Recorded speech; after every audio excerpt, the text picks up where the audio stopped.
तर आपण पाहत आहात स्वाभिमानी न्यूज चॅनल। श्रावणी अमावस्येला बैलपोळा हा सण उत्साहात साजरा केला जातो। पशुधनाप्रती असलेला आदर व्यक्त करण्यासाठी हा दिवस महत्त्वाचा मानला जातो।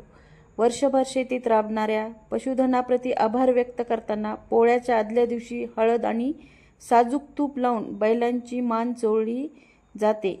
या दिवसाला खांदेमळणी असेही संबोधले जाते। श्रावणी अमावस्येला पोळा हा सण साजरा केला जातो। या दिवशी सकाळी पशुधनाला गुळवणी आणि सांजा यांचा फराळ दिला जातो। त्यानंतर पशुधनाच्या शिंगांना विविध रंग लावून आभूषण घालून सजवले जाते। दुपारी वाजत गाजत मिरवणूक काढली जाते। तसेच केज शहरातील बैलपोळ्याचे आकर्षण म्हणजे भारतीय नमो संघाचे बीड जिल्हाध्यक्ष तथा प्रतिभा नर्सिंग होमचे प्रमुख स्त्रीरोग तज्ञ डॉक्टर त्र्यंबकराव चाटे यांचे बैलपोळा आहे। आपल्या व्यस्त कार्याला बाजूला सारून संपूर्ण दिवस पशुधनासोबत व्यतीत करतात। बैलाच्या मिरवणुकीमध्ये सक्रिय सहभाग घेऊन पोळा सणानिमित्त शेतापासून ते निवासस्थानापर्यंत मिरवणूक काढण्यात येते। त्यानंतर बैलाचे लग्न लावून पुरणपोळी बैलांना खाऊ घातली जाते।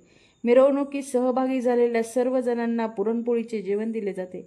आगामी काळात पशुधनाची संख्या कमी होत आहे, त्यामुळे नवपिढीला बैलपोळा हा सण कसा साजरा केला जातो याविषयी माहिती व्हावी, हा सण साजरा करण्यामागचा उद्देश आहे, असे डॉक्टर त्र्यंबकराव चाटे यांनी प्रतिनिधीशी बोलताना सांगितले।